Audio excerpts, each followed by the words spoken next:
miris banget nasib Baradae. Baradae ini mendapatkan tuntutan hukuman penjara 12 tahun dan itu pun diumumkan pada tanggal 18 Januari tahun 2023. Baradae ini dinyatakan bersalah karena melanggar pasal 338. Jadi Kuat Ma'ruf, RR, PC itu mendapatkan hukuman tuntutan penjara 8 tahun dan sementara Ferdy Sambo ini mendapatkan tuntutan hukuman penjara seumur hidup. Kenapa hukuman Baradae ini menjadi berat? Jaksa penuntut pun membacakan bahwa Baradae ini berperan sebagai eksekutor dan menembak Joshua sebanyak 3-4 kali dan membuat Brigadir J itu pun tewas. Itu pun menurut keterangan dari jaksa penuntut, hal yang meringankan Baradae itu adalah ia selalu berlaku sopan. Jadi kalau menurut kalian gimana guys? Tulis di kolom komentar ya. Dalam hal ini, terdakwa Richard Eliezer Pudiang Lumiu dalam keadaan sadar dan waras mampu menjawab semua pertanyaan yang diberikan kepadanya dengan baik.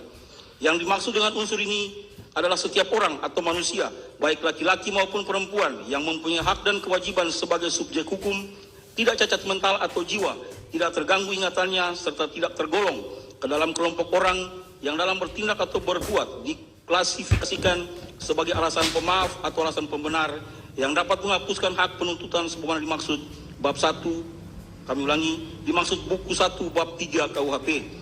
Tindak pidana tidak mensyaratkan kualitas tertentu untuk melakukannya, sehingga dapat meliputi siapa saja sepanjang merupakan subjek hukum perseorangan. Dalam perkara ini adalah terdakwa Richard Eliezer Pudiang Lumiu. Sebagaimana fakta hukum selama dalam menjalani proses persidangan ini, mulai pembacaan surat dakwaan sampai dengan saat ini, pembacaan surat tuntutan, terdakwa Richard Eliezer Pudiang Lumiu mengerti dan memahami serta mampu menjawab dengan baik setiap pertanyaan yang dikemukakan kepadanya. Dan selama menjalani persidangan, terdakwa Richard Eliezer Pudiang Lumiu sehat jasmani dan rohani serta cakap dalam menjalani proses persidangan. Dengan demikian, unsur barang siapa telah terbukti dan terpenuhi secara sah dan meyakinkan menurut hukum. Unsur dengan sengaja.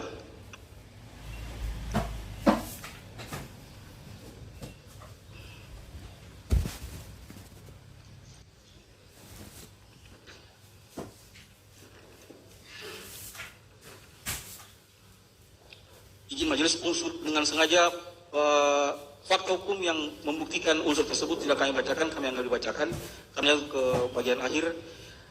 Kemudian barang bukti yang telah disita di pengadilan negeri tersebut merupakan barang bukti yang digunakan sebagai alat untuk menghilangkan nyawa dan mengakibatkan korban Nofriansah Joshua Huta Barat meninggal dunia. Sebagaimana keterangan terdakwa Richard Eliezer Pudiang Lumiu, saksi Riki Rizal Wibowo, saksi Kuat Ma'ruf.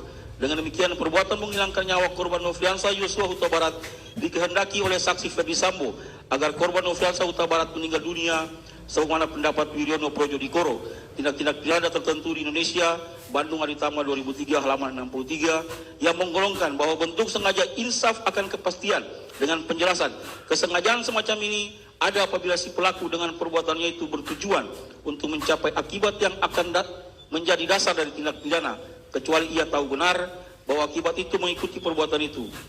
Lebih selanjutnya, PAF Lamintang mengemukakan sengaja insaf akan kemungkinan sebagai berikut.